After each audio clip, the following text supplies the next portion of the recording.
So magandang gabi po sa ating lahat at lalo na sa mga tagapagsubaybay sa ating mga video at sa aking mga viewers at sa aking mga subscribers.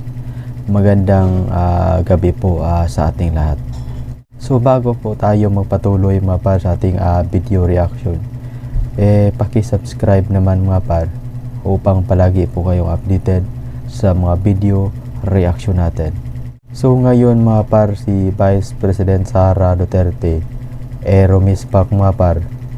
Sinasabi ni Sara Duterte na si Bongbong Marcos ang nasa likod ni Trillanes upang tumistigo doon sa House Committee on Justice mga par. Sinasabi rin ni Sara Duterte na luma na yung mga aligasyon ni Trillanes.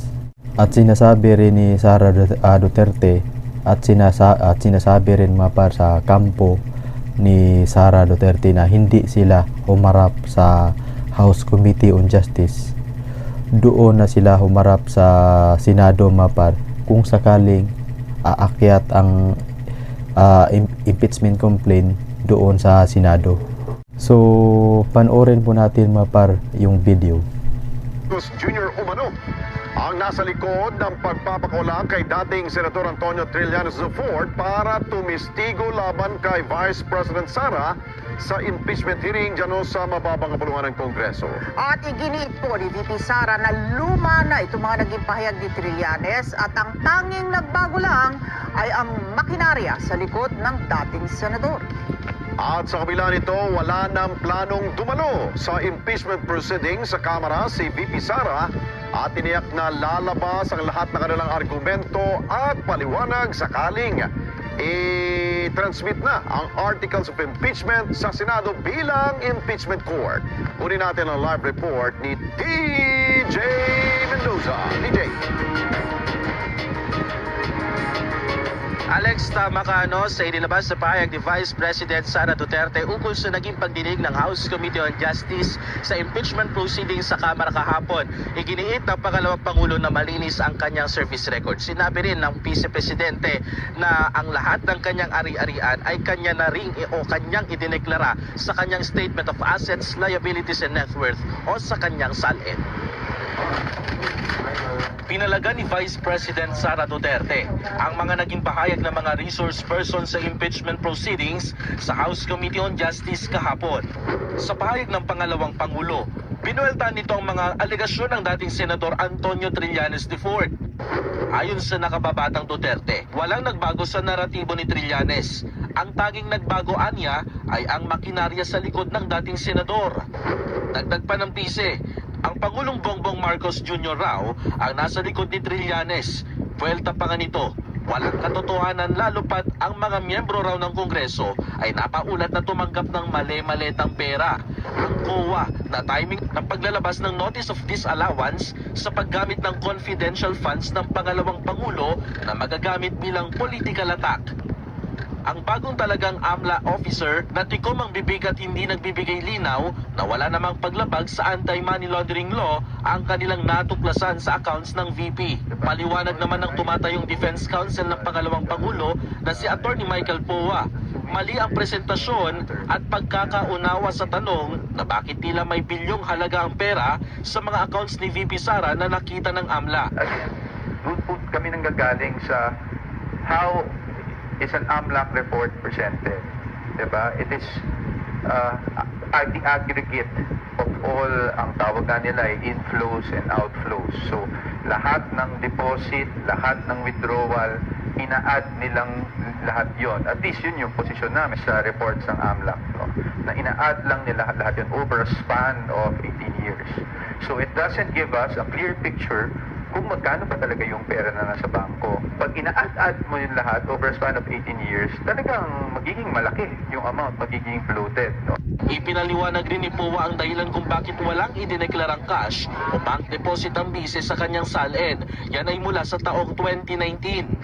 Yes, the simple explanation in consultation with, of course, the client because she disclosed. I can understand na the confusion. Kasi accurate naman siya sabi, walang line item ng cash in bank. Accurate naman yun. No? But what I'm saying is she disclosed because because it was all lumped under yung others. No? Kasi sa personal items, kung makita nyo dun sa SALN, nakasulat dun vehicles or others.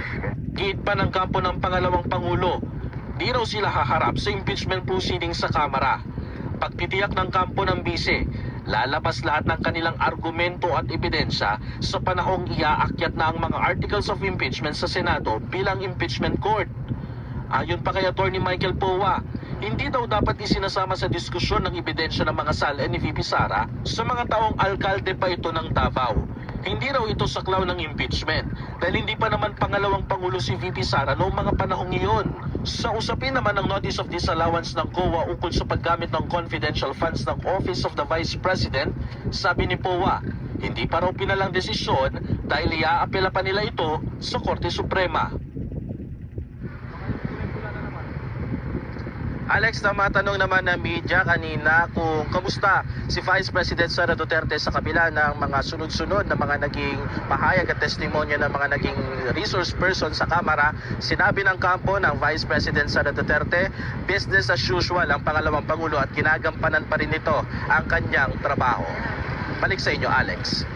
Okay, TJ, dun naman sa usapin ng paglantad ng bank accounts ng pamilya Duterte, partikular na dito kay VP Sara at sa kanyang asawa, pinalagan ba ito ng kampo ni VP Sara at may plano ba itong magsampa ng kaso laban dun sa mga nagsiwalat ng kanilang bank account? Dahil batay dyan sa may Republic Act pala tayo dyan, yung 1405, ito yung Bank Secrecy Law.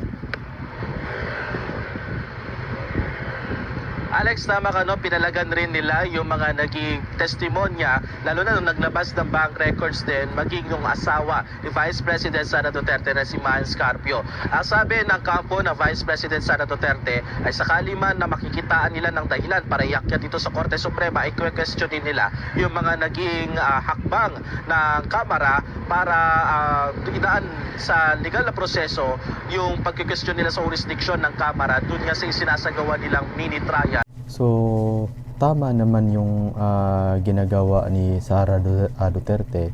Tama naman yung ginagawa ng kampo ni Duterte na hindi sila haharap doon sa House Committee on Justice.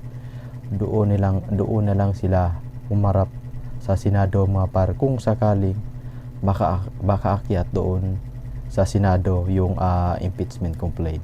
So hanggang dito na lang tayo, mapar, at maraming salamat sa panunood po ninyo, mapar, sa ating video reaction.